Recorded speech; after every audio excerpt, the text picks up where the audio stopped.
Magandang araw po sa inyong lahat mga kababayan at welcome back. At ito nga mga karibin natin, shock sila lahat. Palasyo, nagkagulo. Nagtatanong po mga kababayan at yan po ang ating alamin sa video ito. Pero bago po ang lahat mga karibin natin, palike naman po ng video ito. Malaking tulong po yan. Maraming salamat po at ito na nga, pasadahan na po natin to. Sa Malacanang at saka sa DOJ. Imbestigahan niyo yung Southeast Asian Games of 2019 kung saan tayo nag-overall champion at tinangala ng buong Southeast Asia. Imbestigahan niyo ng husto, bigay niyo lahat. We will support totally. Pag sinabi kong we, ako at hinihimo ko lahat ng mamayan, suportahan yung investigasyon na yan. Tapos, ako naman, 10 ng aming mga kasama na ngayon ay nasa minority, imbestigahan naman namin ang flood control. Correct. So mga kababayan, ito ay galing sa ating puting ahas. Uy, may puting ahas. Don't worry about the impeachment. Because Liza fights to win. Fights to win. And Sara will surely be impeached. Ito, binabasa ko. Grabe, Iningatan no? ko lang tong mahaba yung mensahe kasi baka mapatay nila to, magorgor nila. Si Liza Tanas ang may control ng lahat. So, kunwari na lang yung investigation. Nakausap na ni Liza Tanas at mayroong senador pa. Okay? May mga senador pa na tinatakot nila para bumaliktad. Nalinis na ni Liza yan. Wala nang mag-aalsa. Dahil nakulong na nga yung tatay niya. Walang nangyari. Proud na proud daw sila dahil naayos na ni Liza Tanas, nabayaran na ang lahat na bayaran, nabigyan na ng maleta, kaya etong napapanood natin na impeachment, scripted na lang yan. Para sa'yo, na lang Inday ito. Sara, I don't know kung anong pwede kong sabihin kay Inday Sara kasi lumalaban naman, ang kanyang mga abogado, pero tapos na. Scripted na lang yan. Praise God. Opportunity mga Scripted na lang daw yung impeachment mga kababayan. Papaano po sila makakakuha ng 16 votes, di ba? Yun po ang kailangan mga kababayan para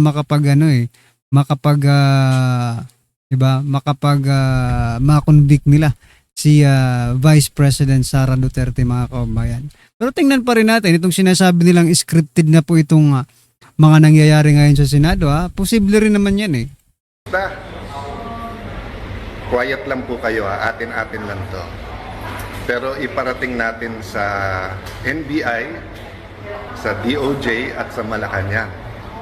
Tayo lang Sabihin natin sa DOJ, sa NBI at sa Malacanang, di kayo halata Di halata, hindi masyado. Slight lang, pero hindi naman kayo halata.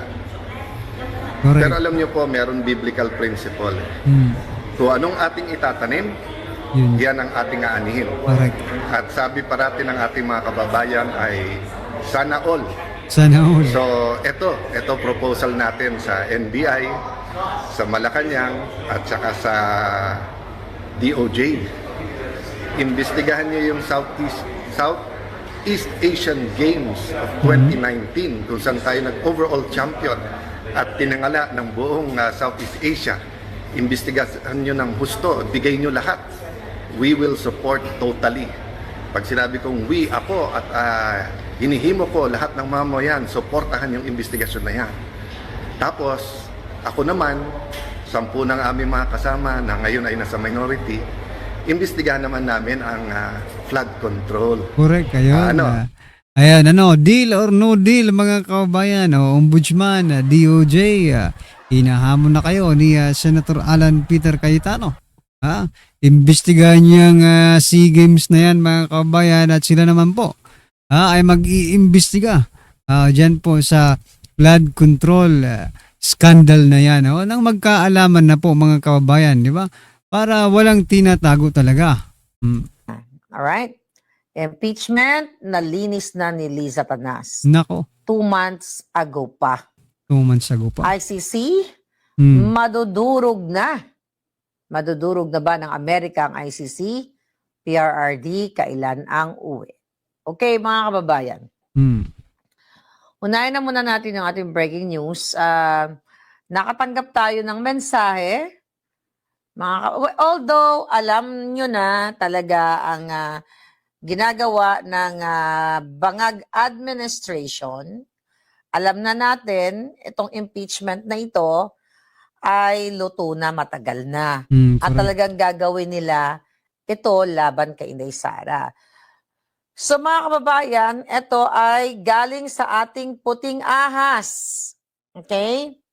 Na narinig mismo at ipinagmamalaki ng mga kaibigan ni Lisa Tanas, ng mga amiga niya na hindi naman na behind the scene, wala namang pwesto sa gobyerno, pero gumagamit ng perks ng gobyerno. So 4 days na. Okay? 4 days ago, mga kababayan, hindi lang isang pagkakataon, 2 pagkakataon sa mga pagtitipon, nagkaroon ng pag-uusap, okay, sa isang, sa isang senaryo na yon, ayon sa ating informante, right, syempre natin pwede pangalanan, baka gorgorin ni Lisa Tanas, right, okay, ang sabi dito, dahil lang, mga palangga, alright, merong supplier kasi yan si Lisa Tanas ng ng pulburon. Actually, na-meet ko yan. Right? Gaylash siya. Okay? Gaylash siya na laging nasa likod ni Lisa Tanas. Aba, sino kaya Actually, ito? na-meet ko siya sa inauguration.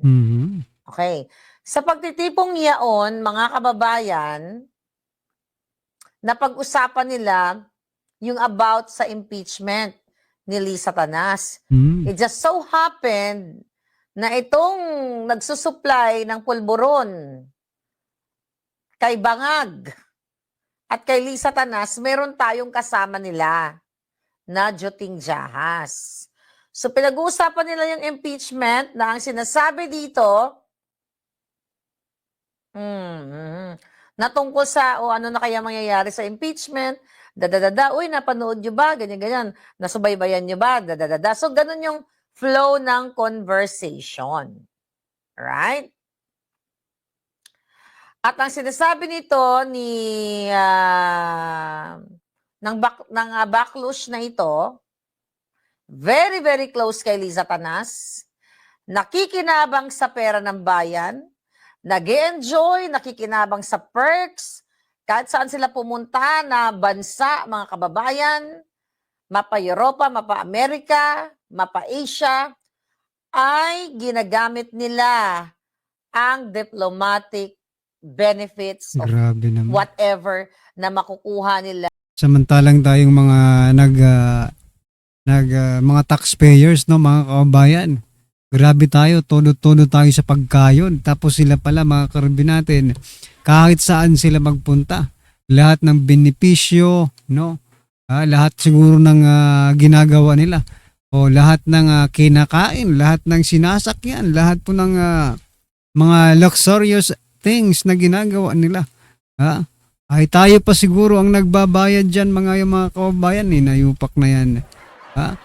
Tingnan nyo na lang, yung mga mali-malitang sinasabi, di ba?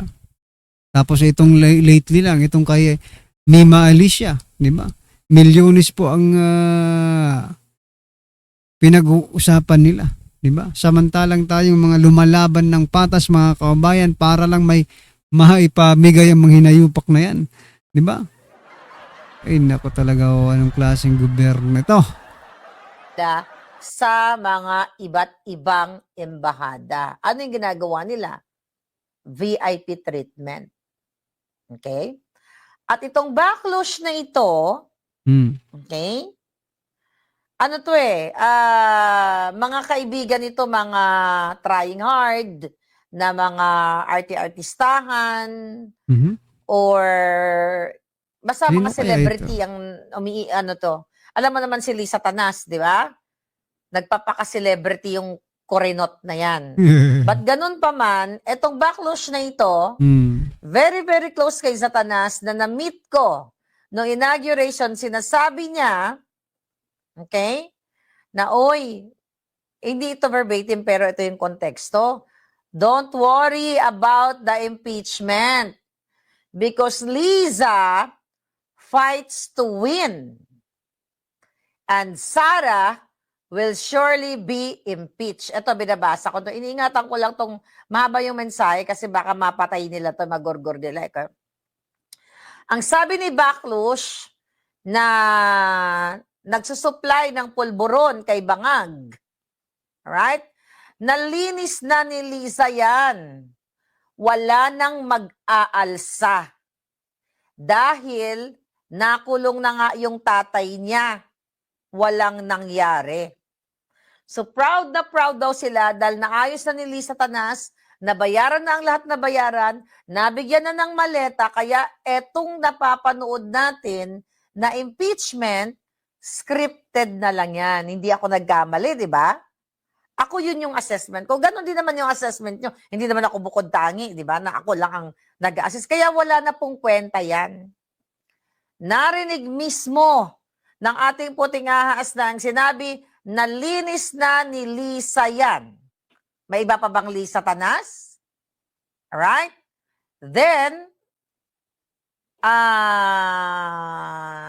okay. Si Lisa Tanas ang may control ng lahat. Siya naman talaga eh. Di ba sinabi ko naman sa inyo yon? Alright. So, Grabe no mga kabayan, itong mga nangyayari sa ating bansa. Talagang walang control yung ating presidente sa mga nangyayari ngayon. No? Anyway, ano pong masasabi niyo dyan mga kabayan? Just comment down below. At eto, pasadahan po natin itong si Romualdez mga kabayan kasi tutuluyan na. Tutuluyan. Teka lang, ayusin natin ito. Tutuluyan po si Romualdez mga kabayan. At mukhang isosona pa ng presidente ang kanyang pagka-aresto. Ito mga karibin natin pakinggan po natin to at bigyan natin ng reaksyon. Jiggy, mga reklamong plunder, direct at indirect bribery, Ayan, graft at kinasuhan na. malversation or money laundering ang isinampa laban kina dating House Speaker Martin Romualdez at dating ako Bicol Party List Congressman Zaldico. Ayon sa Special Panel of Investigators mula rito sa Ombudsman, dapat managot si Romualdez at ko dahil sa umano'y sabwatan para iligal na magkamal ng yaman. Inaakusahan si Romualdez na siya... Okay, mga ka-reaction. Saan kinuha ang ebidensya? Doon sa 18 Marines, kay Gutesa. Okay? Tsaka doon sa salaysay ni Saldico mismo. Ngayon, eto na, dito na gumaganda ang sitwasyon. Kung naging kapanipaniwala o credible ang 18 Marines, si Gutesa, yung Cabral file o yung Bersamin file, kung naging kapanipaniwala para, ayon sa ombudsman, marami pa pong ma-aresto dyan. Kasi nga po mga kabayan, di ba? Kung natatandaan ninyo, anong sabi po ni Saldico? Anong sabi ni Saldico mga kabayan? Si Romualdez at si BBM ang nasa likod, ang mastermind ng mga ito. Ngayon, kung yun po ang mga, di ba? Imposible man mga kabayan na kukuha lang sila ng part ng statement ni Saldico, ng part ng statement ni Gutesa na yung against lang dito kay Romualdez, di ba? Yung against lang kay Romualdez. Like, eto, kapares po ito ng ginagawa nila kay BP Sara eh. Bakit? Di ba yung video, di ba? Nagalit na galit si BP Sara at nagbanta. No? Yun lang po yung ginagamit nila. Na pinaka-ebidensya, pinaka-statement mga kabayan against BP Sara. Dito naman kay Saldico, parang kinukuha lang po nila, in-slice lang nila yung statement na yon at eto lang. Paano yung ibang sinabi ni Saldico? Hindi na ba natin paniniwalaan? Yung sinabi lang ba ni Saldico against Romualdez yung paniniwalaan natin? How about yung sinabi ni Saldico against the president? Hindi ba natin yung paniniwalaan? Kung pinaniwalaan ng ombudsman, ng DOJ, no? Yung sinabi ni Saldico patungkol kay Romualdez, bakit hindi natin paniniwalaan yung sinabi ni Saldico patungkol kay President Bongbong Marcos Jr.? Di ba? Bangag na lang talaga ang hindi makakaintindi nito, mga kaubayan. Habang nakaupo si Bongbong, hindi pa pwedeng maaresto si Erwin Tulfo. Kasi nagagamit pa ng administrasyon. Correct. Hindi pa pwedeng maaresto si Tuta Sen kasi nagagamit pa ng administrasyon. Hindi pa pwedeng maaresto ang lahat ng nabanggit ng mga 18 Marines. Dahil Kasama na gamit dyan pa. si Escudero, kasama na dyan si Mark Villar, kasama na dyan kung sino-sino pa napaghatiran ng pera.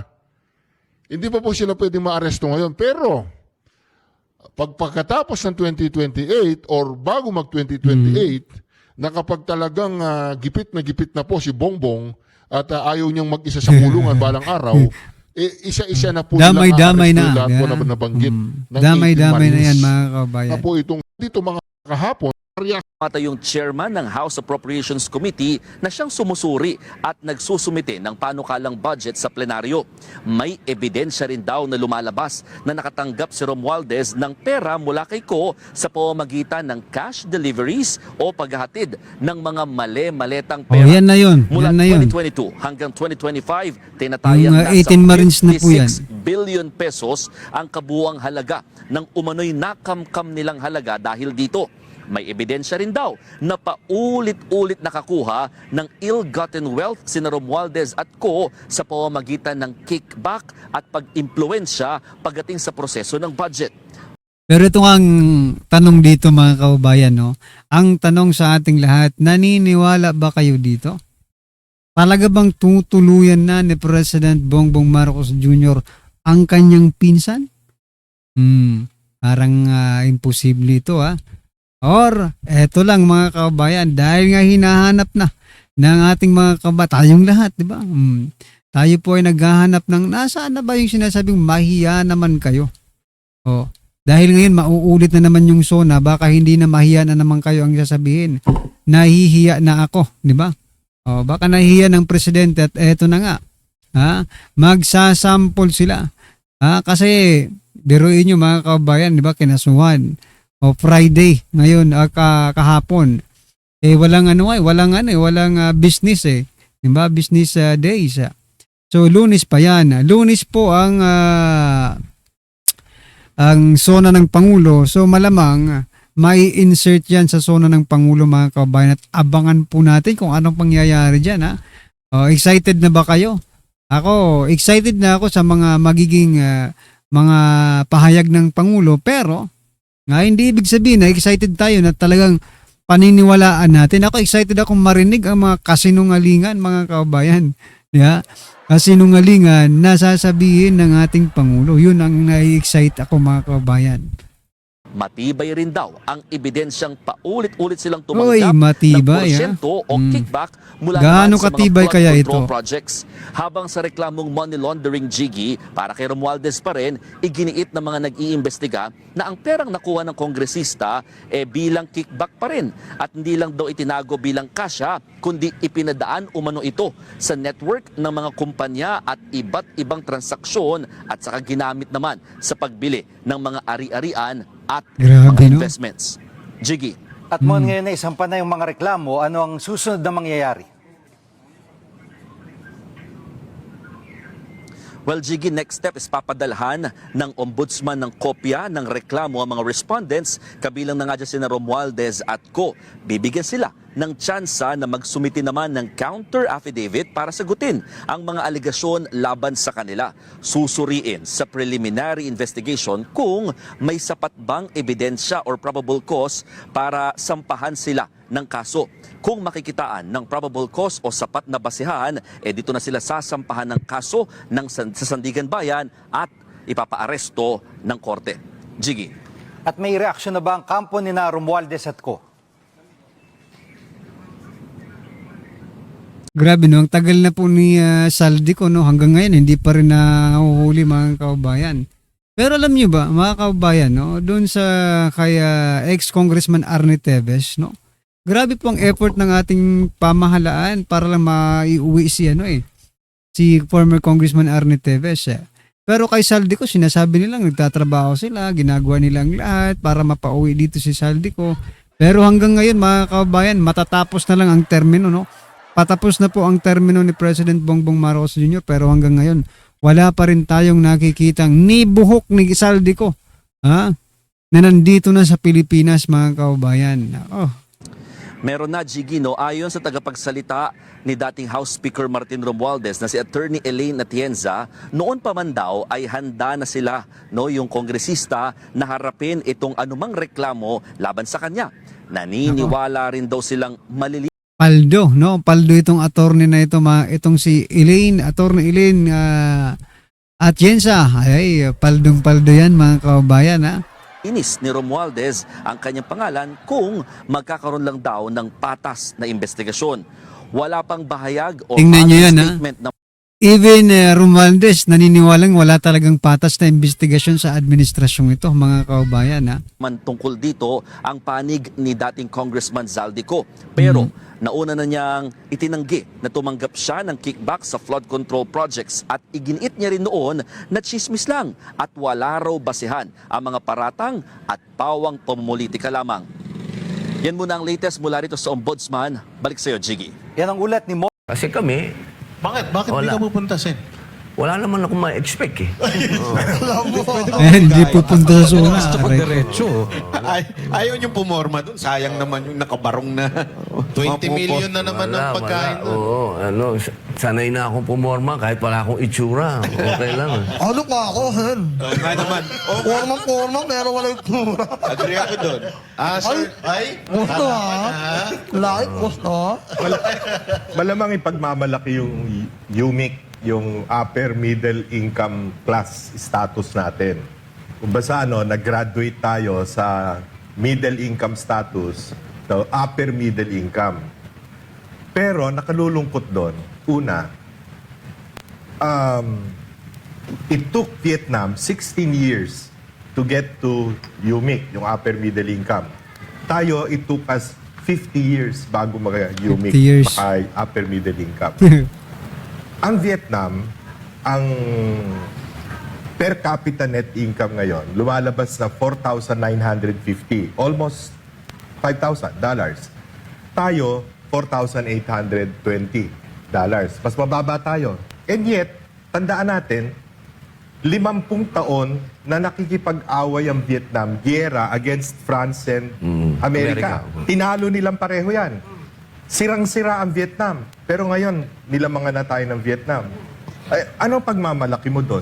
No? Pangalawa, dapat naka-UMIC na tayo, nakaangat na kung hindi nagka-COVID. Nung panahon ni Pangulong Duterte. Isa pang problema dyan, hindi yun ang batayan ng umaasensong ekonomiya. Ang problema, iilan lang ang mayaman dito sa atin at napakarami ng mahirap. 52% consider themselves poor, no, in this country. So, yung sinasabi nga ni Sen. Robin kanina, yung dapat pantay-pantay. Hindi man natin magawa yung pantay-pantay lahat. At least naman, yung talagang mahirap, umangat naman to middle class. Ang nangyayari sa atin, yung middle class nagiging mahirap dahil sa taas ng presyo. Ang inflation natin is the highest in Asia. No? So, hindi ko maintindihan kung Kaya pala sabi ng presidente, no? Susuportahan daw nila to yung yung mga mahihirap at yung mga malapit nang maging mahirap. Kaya naman pala. Ngayon lang natin na-realize na yung mga nandito pala sa gitna ay pabagsak na rin sila. Pahirap ng pahirap. Kaya pala, tama naman pala yung presidente, mga kababayan, no? Pero nakakatawa lang mga karibin natin na imbes kasi na iangat ang mga Pilipino, mas lalo pang binabagsak ang Pilipino, mga kababayan. Pero itong maletagang na ito ay patuloy po sa pag-angat ng pag-angat, mga kababayan. anong klase ng economic policies meron itong ating pamahalaan. Kaya nga, ang summary ko dyan sa economic policies natin, overspending. Overspending. No? Correct. Ang correct. ating budget taas ng taas taon-taon. 7.2 trillion this year. Last year, 6.6 trillion. Overspending. Tapos overtaxing. Lahat ng binibili natin may tax eh. VAT lahat yan eh. Ayan, mga kababayan, overborrowing, overtaxing, ano pa, mga kababayan, overstealing, kaya naghihirap po ang ating bansa. Sobra-sobra po sila sa pagnanakaw, mga kababayan. Di ba? At patong-patong na VAT yan, nagkakascade yan. Pangatlo, overborrowing. Yun. Utang tayo ng utang. Ang utang natin as of May, Utang ng 18.55 ina nyo. trillion.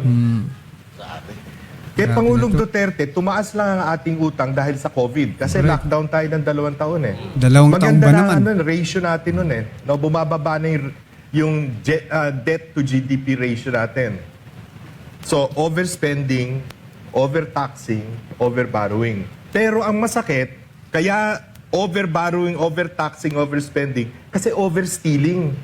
Sobrang nakaw. Kaya sobrang Correct, gastos, sobrang buwis, Overstealing. sobrang utang dahil sobrang nakaw. Correct. Sir, dito, hindi kaya dahil isang ano din dito yung form of government natin na meron, kung saan yung corruption is really open dito sa presidential form of government, which is yung sa Vietnam, socialist republic sila eh.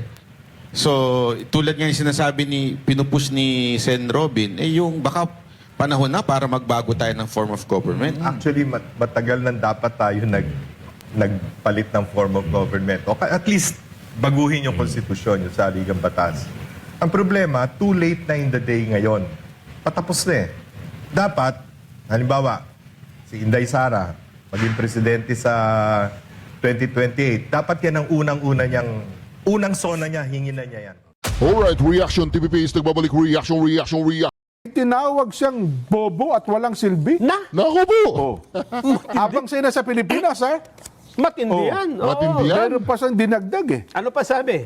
Yun daw mga taong yan Oh, ay pinamumunuan daw ng mga buwang at baliw. Naku po! ICC yan. Masakit ka magsalita, Ginoong Mark Rubio. pag Tinagalog. Pag Tinagalog, ay gusto mo ba marinig sa Ingles? At saka, gusto ko alamin kung sino tinutukoy niya. Dahil dito sa Pilipinas, Oho. maraming ganyan ngayon na nagpapalitan ng kung sino yung bobo, kung sino yung, di ba? May mga pinagkasabihan silang Oo. pasakit din pala magsalita itong si Ginoong Mark Rubio. Eh, At pagka- sinabi niya ito, Nelson Oo. habang siya nasa Pilipinas, sa harapan ng mga mamamahayag ng Pilipino. Di ba nakipag-usap siya kay Pangulo? Oo, kay Pangulo. Hindi naman siya yung sinasabihan. Hindi. baka. Maraming PSU na bakit ka makalabas dyan? Pero habang siya narito at kaharap po mga mamamahayag, may sinabihan po. Ibig sabihin, press con ito. Press con. Talagang... Nakuna ng video yan. Nakukunan. Tayo. Gusto mo? Parinig ko sa'yo. Sige. Ito po, pakinggan niyong mabuti. Ang sinabi po ni US Secretary of State, Ito, Mark panoorin Rubio. natin to. Mark? Here's how I reconcile it. We're not members of the ICC. We never signed that treaty. We never joined it. And they somehow claim that they have a right nonetheless to go after non-treaty members and put heads of state and others in jail. We've long had quarrels with them, and we have lunatics and crazies involved in the ICC that are talking about charging members of the U.S. military, maybe even the president or a future president, with crimes. I mean, it's not going to happen. It's just not going to happen. We are not members of that court. We never signed on to that treaty. They need to understand that. If people want to sign on and be a part of that stupid organization, they can. But we're not going to be a part of it, and they're not going to apply their jurisdiction to Americans. That's just not going to happen. We're not going to tolerate it now or in the future. And we've warned them about it repeatedly. And now they're going to see the consequences of ignoring us. Thanks. Ayan mga kabayan, tinawag na bobo at walang silbi ang ICC. Mga baliwan, mga ICC mga kabayan. Yan po yung pinaanuhan niya dyan mga kabayan. Pero sabi ko nga mga karibyo natin sa post natin sa page natin mga kabayan. Sa mga hindi pa po nakapag-follow, follow nyo na po mga kabayan. Maraming salamat po. Sabi ko po doon mga kabayan, ito pong sinasabi niya dito, sa ano yan sa ICC sa Amerika. Dito nga sa Pilipinas mga kababayan, di ba? Mga baliw, mga bangag po ang mga involved sa ICC mga kababayan, di ba? Paano natin hindi masasabi mga bangag? Talaga naman biruin nyo, nag-violate kayo ng batas ng Pilipinas just to get former President Duterte at may sampan nyo dyan sa eroplano papuntang Dahig mga kababayan, di ba? Sino-sino po ba itong mga bangag na sinasabi ko na nag-trahedor sa ating bansa? no, na naglapastangan sa soberanya ng ating bansa. O, edi syempre, itong number 1 si Torre, mga kababayan, kasi siya ang pasimuno sa pag-aresto. Okay? Sino pa? Si Trillanes. Sino pa po, mga kababayan? Kasi syempre, hindi naman po mangyayari ang lahat ng ito kung walang basbas ng presidente. Di ba? O, edi syempre, ang presidente po, mga kababayan, ang nagdesisyon kung bakit napunta si former President Duterte sa Daig. Ayan, mga kababayan, no? Kung atin lang pong aanalisahin ng mabuti. Kasi ang presidente po natin ang ang sole architect, no, ng ating foreign policy. Ibig sabihin siya lang at wala nang iba ang makakapagdesisyon patungkol sa mga usaping panlabas ng ating bansa, mga kababayan. Anyway, ano pong inyong masasabi dyan? Just comment down below, mga karabin natin, at huwag pong kalimutang i-like ang video ito. Malaking tulong po yan. Maraming salamat po.